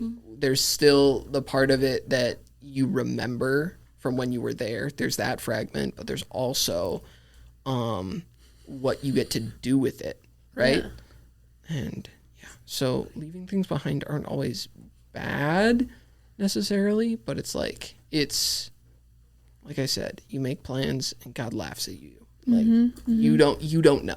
Yeah, I'm never gonna plan on a Tuesday ever again. Yeah. Kidding. Someone else say something. Why not? Okay, well, this is a fresh one on the cooker, Okay. So the idea, I forget what it's called, but Dr. Com introduced an idea to me today about how it's called new thought. It's like, there's these new waves of things, and there's this, I don't know why it's just called new thought. I have new thought. Shut up. Anyways, it's kind of this idea of like postmodern or whatever. Not very creative. Psychologist. It's this thing where like you have to make goals. That's kind of the point of like having a life, but also God has a plan. So like there's this interesting thing that happens, and this idea circulates the concept of a vision board. In that creating a vision board can almost become idolatry, in the sense that like you're putting pictures of like your dream car, your dream house, your dream life, and you're not in contact with God in that sense, because you're putting it in your own power to like achieve this, right? Or like you're trying to get here, but where's the balance between that and like knowing that you have to kind of plan, like you have to have a trajectory and an idea. But I don't know, it's really interesting because Dr. Khan was saying stuff and I was thinking stuff, and I think it kind of lies in the problem with like process versus performance, or like a product. So like if you make a vision board and there's some science behind attaching yourself to an image, and imagery playing a role in the, I guess, worship of that, like, life or end goal or whatever. But definitely I'm intrigued about, like an artist has to create a vision board when they want to make like an art, like have to have a reference image and like maybe a color palette in mind, and they have all these things like materials. Like vision boards are kind of huge, but that seems to be part of the process, and not like, it's not like, I don't know. Anyone want to take that somewhere? That's very interesting. Yeah, I need to think more on it. Okay, so like is there a conclusion? Like is there a I don't know. Basically the argument that was made was that this whole new wave of vision boards is like a form of, I guess, idolatry. I very much I see where it's coming from. I think that's really interesting, and I agree with it. Yeah, and I think she was talking about a podcast, so maybe we can get another. Yeah, but I don't know. I need to listen to it, but it's an interesting concept. Silly's looking. Oh, he's ready. He pulled up his notes. Silly over there. I looked excited because I was thinking about having Dr. Calm on the podcast. I still need to form something. Or like form a connection. We love what a darling. Is Stadler on the Trello board? I think he is. He is with Sebastian. Woo! That's going to be wild. Mm-hmm. That sounds like a hoot and a holler. Okay, Silly? I have something that I don't know if it connects. I Just feel say like it does. I don't know if this. Yeah. We're just talking. And we'll try to, we'll form it as we go. This is very uncomfortable for me, but Welcome to Whistle the Feast, everybody. Where Silas likes to be completely prepared. I do. Okay, so this is a quote that Jason told me about. It is by Louis Sullivan. I believe he's an architect. Mm-hmm. And I'll kind of explain the pieces. You cannot have an expression without a prior existing system of expression. You cannot have a system of expression without a prior existing system of thought or belief. You cannot have a system of thought or belief without a prior existing system of living. Yeah. And I'm still kind of trying to wrap my mind around that. But in simple terms, how I understand it is kind of working backwards, I guess. Like the system of living is kind of, it kind of is that. Like it's survival almost. Not that it's like primal, I guess, but that part I actually struggle with quite a bit because there's something like invisible there because it's not just me as a human living. It's kind of like I don't know. That part I'm not totally. I think that is like the creed of Jason's like studio art program. Like I think I learned that like he likes that one. Yeah. And so I think it's very interesting. I feel like system of living, like you said, it's not like Maslow's hierarchy of needs type beat where it's like shelter and food. Right. And it's like well yeah, but also it's What I struggle with is my first thought, and maybe this will help you. You can talk after. My first thought was like, what are we living for? But that's the next step. That's like the thought or belief part. Mm-hmm. So it seems like there's something in between. Yeah. But I don't know what that is yet. But, and like, yeah. So how I have it is in my notes. Actually, I'm going to work top down rather than bottom to top. So expression is one of a kind, but of a kind. So like it's unique in and of itself, but there's, I guess, other things that are also expression, but don't compare to that one thing. Mm-hmm. And then the system of expression is like the medium, I guess. Mm-hmm. Would you say? I think. Yeah. Okay. And then the system of thought or belief is the purpose of the medium. Mm-hmm.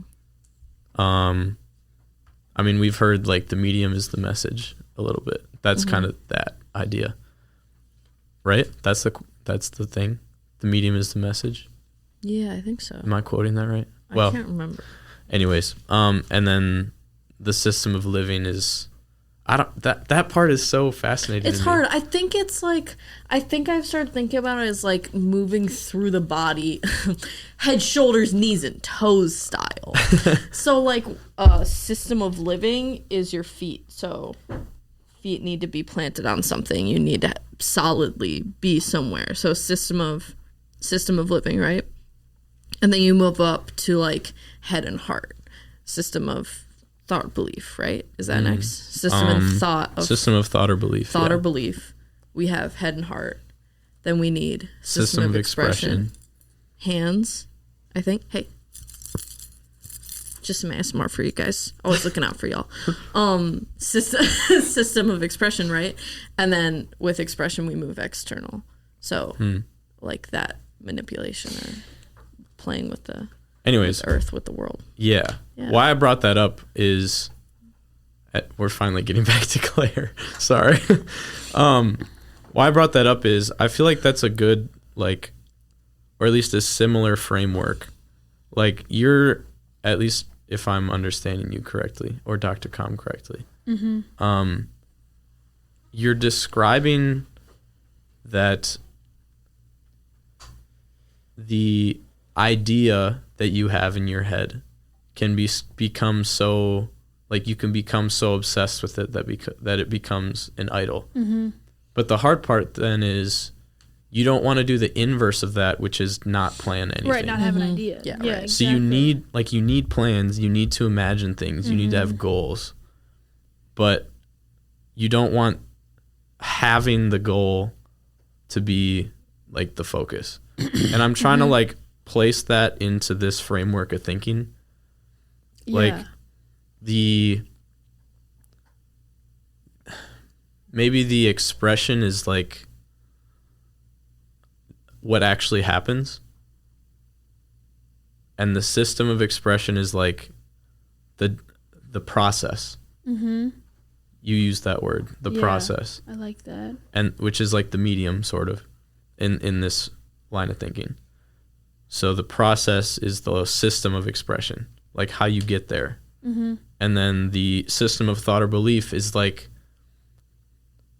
why you are having these goals, or like what frames them. Right, what frames them. Is it out of a selfish thing, like I want lots of money and success? Right. Or is it out of more of a I want people to like me, like a insecure, what it's gonna serve right purpose for? Or is it like a I want to use the gifts that God has given me to the best of my ability, and this is how, in my flawed reasoning, I think this is the best way to do it, but I'm trusting God that he'll guide me and get me to that point of expression. Right. Then what? But then what's the system of living? System of living can just be system of living. Okay, we'll leave it at that for now. Yeah. But that's what made me think of it, because it's like yeah, I don't know what I was going to say. I think that's a good context to put it in. I think that helps. Right, and it's an interesting thing too, because like you might not be connecting yourself to money or a house or like materialistic things. You might literally be connecting yourself to a family or a spouse, and those are God-pleasing things, but you can't get lost in idealizing them to an extent that makes you lose sight of God and like what the real why is, you know? But yeah. That's cool though.